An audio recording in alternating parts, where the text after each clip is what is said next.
So I opened my email this morning and I've got an email from the FAA safety team, and the title of the email is Changes to Instrument Rating Cross-Country Approach Requirements.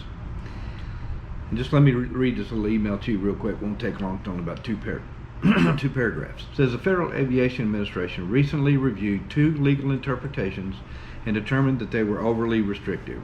The Glaser interpretation of 2008 and the Pratte interpretation of 2012 were legal interpretations focused on requirements of an instrument rating under Part 61.65.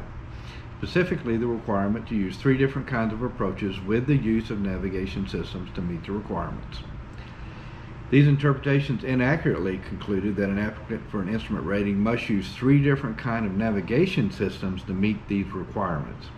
On February 28, 2022, the FAA rescinded both the Glaser and the Pratte legal interpretations, stating that the regulation plain language requires three different types of approaches, not three different types of navigation systems.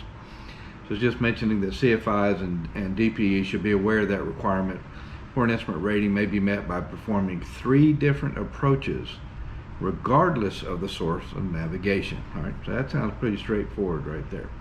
Next, they attached a memo that you can click on. I'm actually going to post the memo, and I'll leave it up on the page for a minute or two for each of the pages and give you a chance to read it. I suspect that you'll probably be more confused after you read the memo than before you read it. This is an excellent opportunity for the FAA to give some specific examples. However, they didn't do that. All right.